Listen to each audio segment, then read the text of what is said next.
My child lied to me 3 years ago when they moved in with my selfish ex-wife, who had left us for work. I found out that he has been meeting her behind her back for a few months. I have to say this, but it will be long.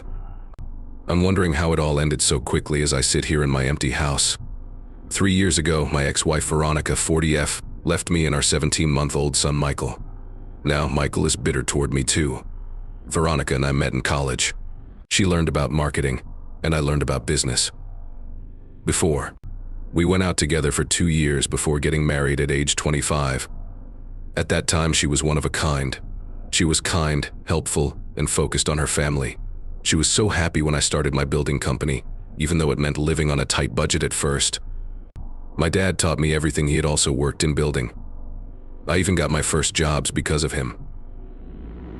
Veronica sewn things together while working at a nearby marketing firm. We were thrilled when Michael was born.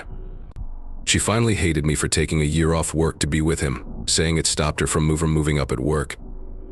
Things started to change for Michael when he was about 11 years old. The business had grown a lot, and we were finally financially stable. Veronica was happy at first, but then she became antsy. She started going to more networking events, most of the time in nearby towns. When she got home, she would complain about how she was stuck in middle management, while her college friends were getting promoted to directors and vice presidents. At first, I helped her get ahead in her job. I agreed with her choice to switch companies in search of better opportunities. When she had to go to meetings, I took care of things at home. However, nothing was ever enough. She would complain about how small our town is, saying that there were no real chances. My father died suddenly when Michael was 13 years old. It was hard to do. For my mom, Laura, who is 75 years old. Because I was the only kid, we moved her to a house a few blocks away. Veronica was also unhappy, saying that it made us feel even more tied down. It was then that the job offer from California came. An old friend who had moved to Silicon Valley suggested she be a vice president. No longer was money the only thing that mattered, even though the pay was good. The house we lived in was beautiful, and the neighborhood was very close. And Michael did wonderful in school. He did really well in school, had a lot of close friends, and played baseball. Things got hot in the fights. Veronica told me that her success put me in danger. Then she would say that I owed her something because she helped me start my business. I told her that I never asked her to put her work on hold, but she chose to take that year off when Michael was born. She stopped going to Michael's games and stayed late at work. When she was at home, she was always on her laptop or phone.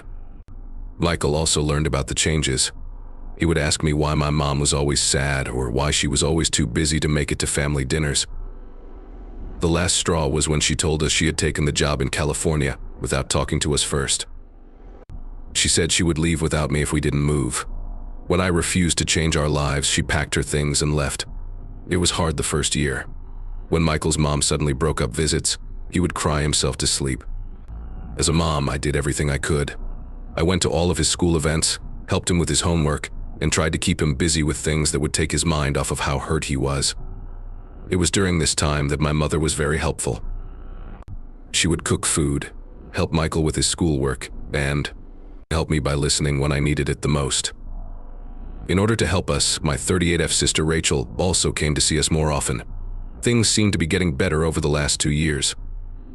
I learned more about Michael. We would fish on the weekends, which Veronica always thought was a waste of time. He seemed to be making progress because he joined more school programs and made new friends. Then, I looked up a number on his phone last week while mine was charging. At that point, I saw the mail. Over a few months, there were dozens of them between him and Veronica. They were meeting behind her back every time she came to town. They showed up in pictures at restaurants, shops, and other places I didn't know they had been. The mean things they said about me hurt the most. They made fun of my small-town mentality and the fact that I couldn't handle strong women.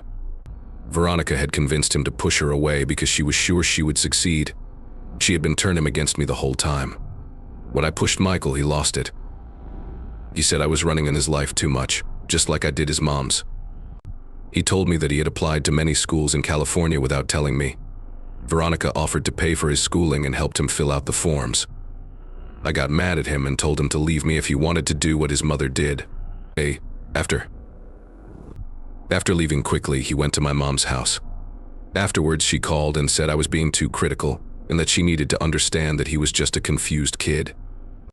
They took advantage of my trust, planned for months without telling me, and made me look like the bad guy when all I did was work to keep our family stable. As I write this, I'm wondering if I should have seen this coming. Do you want me to try to stop him from moving to California? Is it wrong for me to be so mad?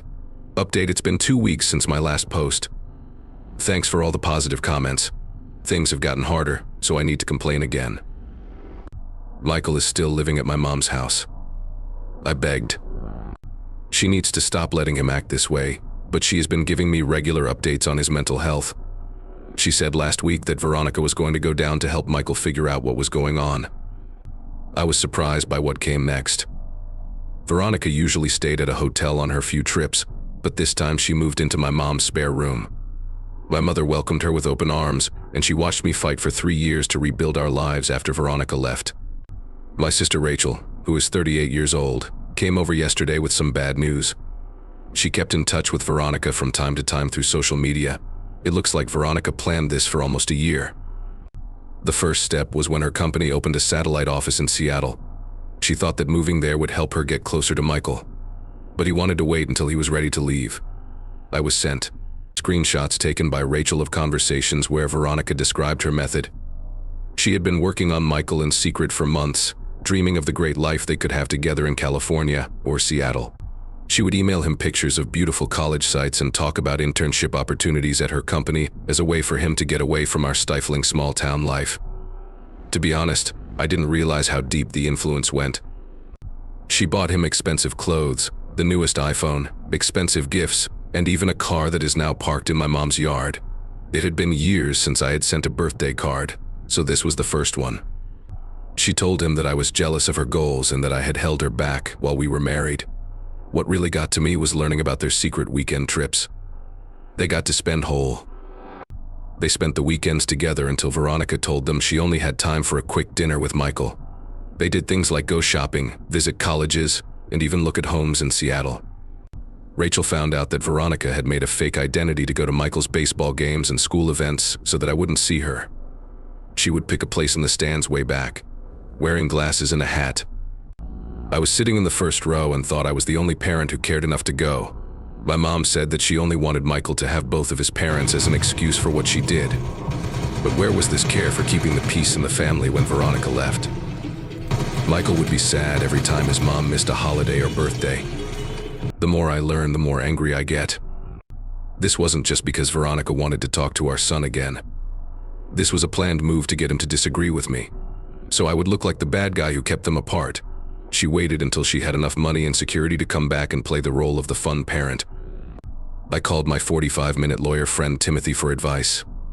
He said to record everything, even the secret meetings, the trickery, and the expensive gifts, in case it comes out later.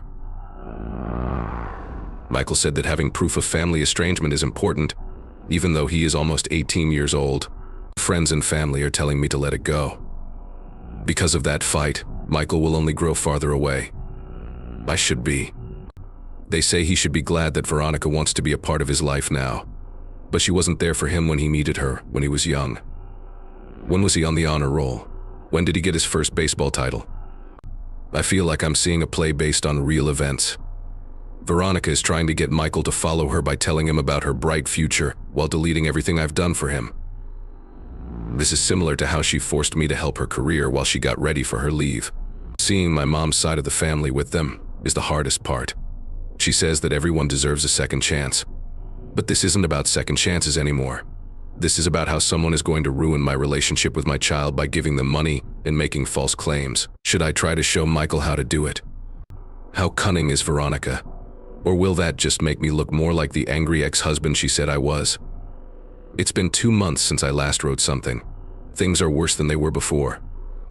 After Michael came home last week to get more of his things, we had the most painful conversation of my life. Rachel sent me images, and I spent weeks putting together proof that Veronica was lying. I tried to get Michael to sit down and carefully explain everything. And when he got there, he wouldn't pay attention, so he told Rachel that I was still trying to control his life and was stalking his mother through her. Finally, the truth about their goals came out. Veronica has already agreed to take a job offer from her current company, which is opening an office in Seattle. There is a nice 2-bedroom apartment close to the University of Washington that Michael will be moving into this fall. She set him up with a job at her company for the summer before he starts college. When I learned that she had been helping him slowly pack and move his things to Seattle for the past month, it broke my heart. Instead of studying at the library, my mom said my dad was packing up and sending his life away piece by piece during all those hours. He agreed with everything I said about Veronica. She told me she was working hard to make things better for him when I told her she had missed his 15th birthday because she had to go to an important meeting. When I brought up how many baseball games she missed, he said I was being petty and stuck in the past. It was the last straw when he talked about his plans for college. In addition to getting into UW, Veronica has promised to pay for everything, including housing, fees, a car, and other costs. When I told him that I had been saving for his college fund since the day he was born, he said he didn't want to owe me money. My mom came over after Michael left. She tried to make it clear that teens often have times when they like one parent more than the other. But this isn't a phase. This was done by someone who is good at controlling other people. In order to move there myself, my 44M business partner Dave and I talked about opening a branch in Seattle, but he reminded me of what I had to do for this business. My mom, who needs help, and my employees, who depend on me. Michael has also told me that he doesn't want me to get in the way of his new life. Besides Michael and Veronica, my mother, who let all of this happen, has also betrayed me badly. She finally admitted that she knew about the plans made in Seattle months before, but she didn't say anything because she was afraid I would get mad. What's the point of going to family counseling, as some family friends have suggested? It's already over for Veronica. After getting the job she wanted, she is now taking my son with her. While doing this, I was making myself look like the crazy person who can't let go of the past. I need to plan how I'll spend the next few months before he leaves. Should I keep trying to tell him the truth about his mom? Should I stay out of the way and let him figure it out on his own? Update 3. It's been 3 months since my last update. Michael graduated last week. I decided to go after giving it some thought. My mom says that bridges need to be kept up for the future. It hurt to be at the service. I was sitting in the back, next to my mother, and Veronica, who was dressed very well, was sitting next to her. After that, they had a huge party at my mom's house to celebrate the graduation. They didn't ask me, but Rachel told me about it because she had to go for a short time. Her family. It became even more clear to Michael how betrayed he was when he gave his valedictorian speech. In his thanks, he said that his mother taught him to follow his dreams no matter what, and showed him that there is more to the world than he thought. The irony might be clear to anyone who knows our story. It wasn't talked about the father, who had been there every day for 3 years. Things are already well underway to get ready for Seattle. Picture of him as a child, his first baseball glove, and a few baseball trophies that he left in his room at my house seem to be a sign. He is giving up his old life completely. And Rachel says that Veronica has been posting on social media about their new life in Seattle. Always in the news. Pictures of her new apartment, trips to buy school supplies, and times she and her son spent together have been carefully picked to show what a great parent she has become. In the comments, people praise how dedicated she is to her child and stress that there is always time to make things right. My mom keeps telling me that I'll feel bad that I didn't talk to him before he leaves. But every time I think about it, I remember all the secret meetings, lying, and controlling people. The choice wasn't mine, he made it. VE emailed me late last night.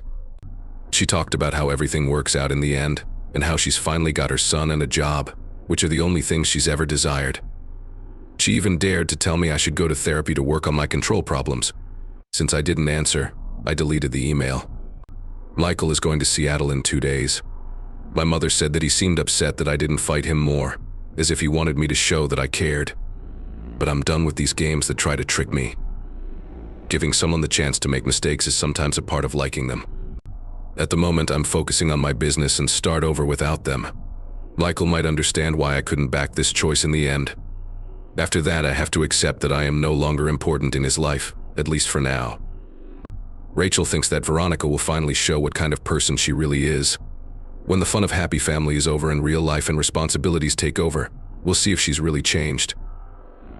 No longer do I care about it, though. I learned the hard way that you can't protect other people from the choices they make.